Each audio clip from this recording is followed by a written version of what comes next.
वंदुकारो शव पावपणाशनो मंगलानं च सर्वेसि परमहवै मंगलम् नमो दुर्वारिरागादि वैरिवारनिवारिणे अर्हते योगिनाथाय मोहिराजकारिणे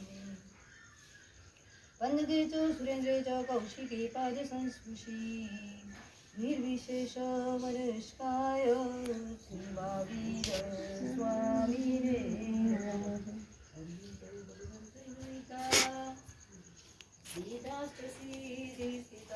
राजिन शासनं पितरा पूज्योपाध्यायिका श्री सिद्धांत सुपाठका मुनिवरा रत्नत्रयाराधका पंचैते परमेष्टिनः प्रतिदिनं कुर्वन्तो मङ्गलम् कुर्वन्तो मङ्गलम् मङ्गलं पद्मजीताद्या मङ्गलं कनको गुरु मङ्गलं शूरिदेवेन्द्र कलापूर्णोऽस्तु मङ्गलं कलापूर्णोऽस्तु मङ्गलं कलाप्रभोऽस्तु मङ्गलं कल्पतरुषु मङ्गलं प्रणतात् कैवल्यचिद्रूपमयं रूपातीतमयं स्वरूपरमणं स्वाभाविकी श्रीमयं ज्ञानोद्योतमयं कृपारसमयं शाद्वादविद्यालयं श्रीसिद्धाचलतीर्थराजमनीषं वन्देहमादीश्वरम् श्रीसिद्धाचलतीर्थराजमनीषं वन्देहमादीश्वरम् આજના દિવસનો મહિમા શું છે? આપણે એક વિચાર કરીએ છીએ પરિવર્તન એટલે શું? પરિવર્તન આથી પહેલાં આજનો દિવસ એટલું બધું જે એક પર્વો આવતા હોય છે એ પર્વો આરાધના માટે આવતા હોય છે. તો આજના દિવસે કલિકાલ સર્વજ્ઞ હેમચંદ્રાચાર્યજી 3.5 કરોડ શ્લોકની જ્યારે રચના કરી છે એ હેમચંદ્રાચાર્યજીનું જમીન ઉપર એટલે કે ભૂમિ ઉપર અવતરણ થયું. આજના દિવસે એ સમ્યક જ્ઞાનને દેનારા એવા કલિકાલ સર્વજ્ઞ હેમચંદ્રાચાર્યજીની પ્રથમ વાર્તા. બીજા નંબરની આજે સિદ્ધાચલની યાત્રા છૂટી ગઈ. લાખો માણસો આજે સિદ્ધાચલની તીર્થની યાત્રા કરશે. ત્યાં નહીં કરી કદાચ ત્યાં પહોંચી નહીં શકે તો બધા સંઘોની અંદર આજે યાત્રા થશે. ત્રીજા નંબરની અંદર ગુરુ ભગવંતનો વિહાર છૂટો થયો. ગુરુ ભગવંત વિહાર કરી જશે એકથી જેમ ત્યાં બીજા ગામથી અહીંયા આવ્યા તેમ અહીંયાથી બીજી જગ્યાએ જ્યાં જશે ત્યાં ધર્મલાભ કરીને ધર્મનો લાભ કરતા ગુરુ ભગવંત વિચરણ કરશે. આજના દિવસે દીક્ષાની છૂટ થઈ કોઈને 4 માસ દરમિયાન ભગવાનનું વાણી સાંભળતા પોતાનું દિલ વાણીથી કદાચ પલળ્યું હોય તો એને માટે કહેવાય કે પરિવર્તન એને કહેવાય કે ઘણા એને એવો ભાવ થાય અને ચારિત્ર જીવન લેવું હોય તો પણ આજના દિવસે છૂટ થાય. આજના દિવસે કોને દ્રાવિડ અને વારીખેલજી એ 10 કરોડની સાથે આજે મોક્ષી ગયા. એ દ્રાવિડ અને વારીખેલજી કોણ હતા ને કેવી રીતના હતો એનું વ્યાખ્યાન આપણને આજે આવા એમના દ્રષ્ટાંતથી આપણને જાણવા મળશે કે આખું આવા પ્રકારનું જીવન હતું એમનું કે કોણ હતા. એ તમને હું વાત કરું કે એ પોતે ઋષભદેવ ભગવાનના પુત્ર હતા. દ્રવિડ એ બરાબર ધ્યાન રાખજો. દ્રવિડ એ પોતે ઋષભદેવ ભગવાનના પુત્ર. દ્રાવિડ અને વારીખેલ એ પોતાના પૌપુત્ર એટલે દ્રવિડના પુત્ર છે. એ દ્રાવિડ અને વારીખેલજીને પ્રભુજીએ જ્યારે દીક્ષા લીધા પછી દ્રવિડનું રાજ્ય ચાલ્યું. દ્રવિડે પોતે પોતાના દીકરાઓને રાજ્ય આપ્યું. વારીખેલજીને 1 લાખ નગર આખું મિથિલાનું જે રાજ્ય આપ્યું દ્રવિડને, છતાં પણ એ દ્રાવિડના દિલની અંદર દુઃખ રહ્યા કરે છે. બસ વારીખેલને આટલું મળ્યું ને મને કેમ નહીં. આ માણસ મનનો સ્વભાવ દરરોજ માટે વ્યાખ્યાનમાં કહું છું કે દેવના ભવની અંદર બહુ જ ભેગું કર્યું પરિગ્રહની સંજ્ઞા. એ પરિગ્રહની સંજ્ઞા અહીંયા પણ પરિગ્રહની સંજ્ઞા આપણને એ સંજ્ઞા એટલે શું? સંજ્ઞા એટલે અંદર પડેલો સ્વભાવની અંદર પડી ગયેલા ગુડ એવા સ્વભાવ એવા પ્રકારના અભ્યાસ પડી ગયો. ત્યાં પરિગ્રહ ભેગો કર્યો. એ પરિગ્રહનો પડી કરેલો અભ્યાસ અહીંયા પણ આપણને યાદ આવે.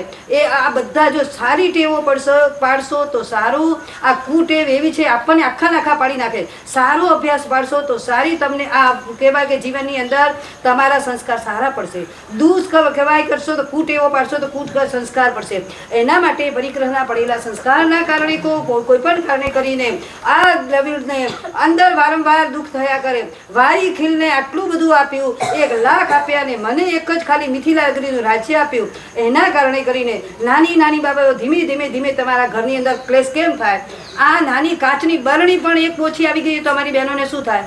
અંદરથી બસ એને આપી ગઈ. અરે હવે કદાચ ઓછું હશે, નહીંતર 5 વાટકી વધારે આવી ગઈ, 5 વાટકી ઓછી આવી ગઈ તો પણ આપણા મનની અંદર ક્લેશ થયા કરે. તો આ તો નગરી, આખું મિથિલા નગરીનું રાજ્ય એને આપી દીધું, છતાં પણ એને બસ એને લાખ આપ્યા ને મને કેમ નહીં?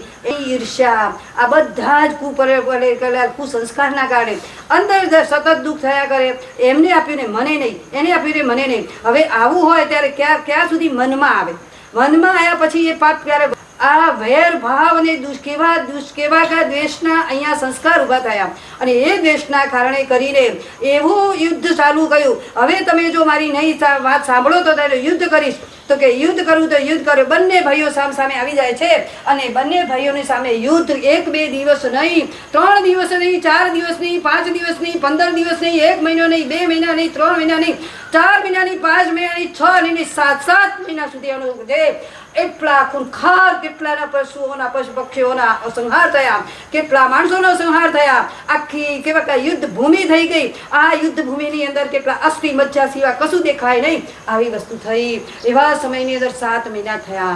આવા ખૂંખાર યુદ્ધ કરવા વાળાને પણ સમય આવ્યો છે ચાતુર્માસ. 7 મહિના થાય, 8મા મહિના પછી તો ચાલુ થયું, એટલે 8મો મહિનો આવ્યો અને ચાતુર્માસ આવી ગયો.